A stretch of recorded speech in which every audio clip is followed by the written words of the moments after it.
ನಮ್ಮ ದೇವರು ಕರ್ತನಾದ ಯೇಸು ಕ್ರಿಸ್ತನ ನಾಮದಲ್ಲಿ ಅನುದಿನದ ಆಹಾರ ಪ್ರಿಯರಿಗೆ ಪ್ರೀತಿಯ ಶುಭಾಶಯಗಳು. 2025 ಅಕ್ಟೋಬರ್ ತಿಂಗಳ 18ನೇ ತಾರೀಕಿನ ಶನಿವಾರದ ದೇವರ ವಾಕ್ಯವು ಎಲಿಜಾ. ಅವರು ಮಾತನಾಡುತ್ತಾ ಮುಂದುವರಿಯುತ್ತಿದ್ದಾಗ ಇದ್ದಕ್ಕಿದ್ದಂತೆ ಬೆಂಕಿಯ ರಥವು ಬೆಂಕಿಯ ಕುದುರೆಗಳೊಂದಿಗೆ ಕಾಣಿಸಿಕೊಂಡು ಅವರಿಬ್ಬರನ್ನು ಬೇರ್ಪಡಿಸಿತು.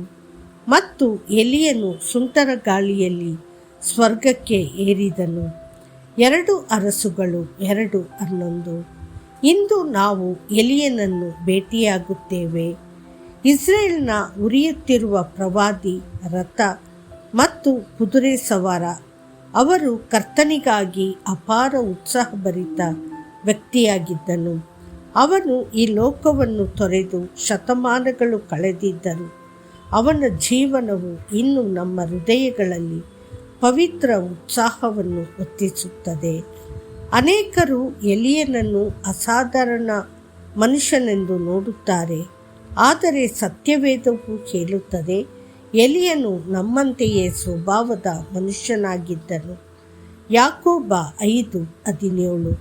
ಅವನು ಶ್ರದ್ಧಾಪೂರ್ವಕ ಪ್ರಾರ್ಥನೆಯ ವ್ಯಕ್ತಿಯಾಗಿದ್ದನು. ಅವನ ಪ್ರಾರ್ಥನಾ ಜೀವನ ಮತ್ತು ದೇವರಿಗಾಗಿ ಅವನ ಉತ್ಸಾಹವು ಕರ್ತನಿಗಾಗಿ ಮಹತ್ ಕಾರ್ಯಗಳನ್ನು ಸಾಧಿಸಲು ಅವನನ್ನು ಪ್ರೇರೇಪಿಸಿತು. ಎಲಿಯ ಎಂಬ ಹೆಸರಿನ ಅರ್ಥ ಕರ್ತನು ನನ್ನ ದೇವರು. ಅವನು ಗಿಲ್ಯಾದಿನ ತಿಷ್ಬೆಯವನಾಗಿದ್ದು ಇಸ್ರೇಲಿನ ರಾಜನಾದ ಆಹಾಬ್ ಮತ್ತು ಅಹಜ್ಯರ ಆಳ್ವಿಕೆಯಲ್ಲಿ ಪ್ರವಾದಿಸಿದನು. ದೇವರ ಶಕ್ತಿಯಿಂದ ಸತ್ತವರನ್ನು ಎಬ್ಬಿಸಬಹುದೆಂದು ಮೊದಲು ಪ್ರದರ್ಶಿಸಿದವನು ಅವನೇ. ಚಾರೆಪ್ತಳ ವಿಧವೆಯ ಮಗ ಸತ್ತಾಗ ಎಲಿಯನು ಶ್ರದ್ಧೆಯಿಂದ ಪ್ರಾರ್ಥಿಸಿದನು, ನನ್ನ ದೇವರಾದ ಕರ್ತನೇ, ಈ ಮಗುವಿನ ಆತ್ಮವು ಅವನಿಗೆ ಬಳಿಗೆ ಹಿಂದಿರುಗಲಿ ಎಂದು ಕರ್ತನು ಹೇಳಿದನು. ಮತ್ತು ಹುಡುಗನು ಪುನರುಜ್ಜೀವನಗೊಂಡನು.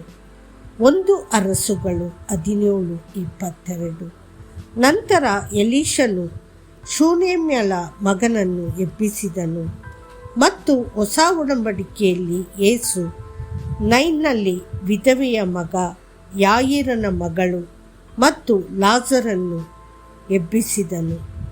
ಸ್ವರ್ಗದಿಂದ ಬೆಂಕಿಯನ್ನು ಬೀಳಿಸಲು ಕರೆ ನೀಡಿದ ಮೊದಲ ವ್ಯಕ್ತಿಯು ಎಲಿಯನೇ. ಅವನ ಉತ್ಸಾಹಭರಿತ ಉತ್ಸಾಹವು ಬಾಳನ ಆರಾಧನೆಯನ್ನು ನಾಶಮಾಡಿತು ಮತ್ತು ಇಸ್ರೇಲನ್ನು ಜೀವಂತ ದೇವರ ಕಡೆಗೆ ತಿರುಗಿಸಿತು.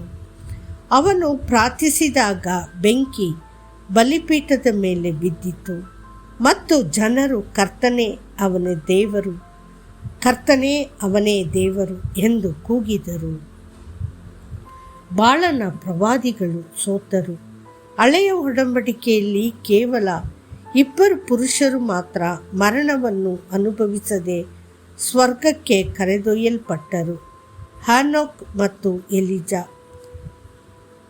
ಅವನ ಸೇವೆಯ ಕೊನೆಯ ದಿನದಂದು ಅವನು ಎಲೀಷನೊಂದಿಗೆ ನಡೆಯುತ್ತಿರುವಾಗ ಒಂದು ಉರಿಯುತ್ತಿರುವ ರಥ ಮತ್ತು ಕುದುರೆಗಳು ಕಾಣಿಸಿಕೊಂಡವು. ಅವರನ್ನು ಬೇರ್ಪಡಿಸಿದವು. ಅವು ಎಂತಹ ವಿಸ್ಮಯಕಾರಿ ದೃಶ್ಯವಾಗಿದ್ದಿರಬೇಕು. ಆದರೂ ಎಲಿಯನು ಹೆದರಲಿಲ್ಲ. ಅವನು ಉರಿಯುತ್ತಿರುವ ರಥದೊಳಗೆ ನಡೆದನು. ಅದು ಹಿಂಸೆಯದಲ್ಲ, ಆದರೆ ಪವಿತ್ರಾತ್ಮನು ಉರಿಯುವ ಬೆಂಕಿಯೊಳಗೆ ನಡೆದನು. ದೇವರ ಮಕ್ಕಳೇ, ಇಂದು ಕರ್ತನು ನಿಮ್ಮನ್ನು ಸಹ ಅಭಿಷೇಕಿಸಿ ತನ್ನ ಮಹಿಮೆಗಾಗಿ ಬೆಂಕಿಯ ಜ್ವಾಲೆಗಳನ್ನಾಗಿ ಮಾಡಲು ಬಯಸುತ್ತಾನೆ. ಮತ್ತಷ್ಟು ಹೆಚ್ಚಿನ ಧ್ಯಾನಕ್ಕಾಗಿ ವಚನ. ಇಗೋ, ಕರ್ತನ ದೊಡ್ಡ ಮತ್ತು ಭಯಾನಕ ದಿನವು ಬರುವ ಮೊದಲು ನಾನು ನಿಮಗೆ ಎಲಿಯನೆಂಬ ಪ್ರವಾದಿಯನ್ನು ಕಳುಹಿಸುತ್ತೇನೆ. ಮಲ್ಕಿಯ 4:5. ಕರ್ತನು ನಿಮ್ಮನ್ನು ಆಶೀರ್ವದಿಸಲಿ. ಆಮೇನ್.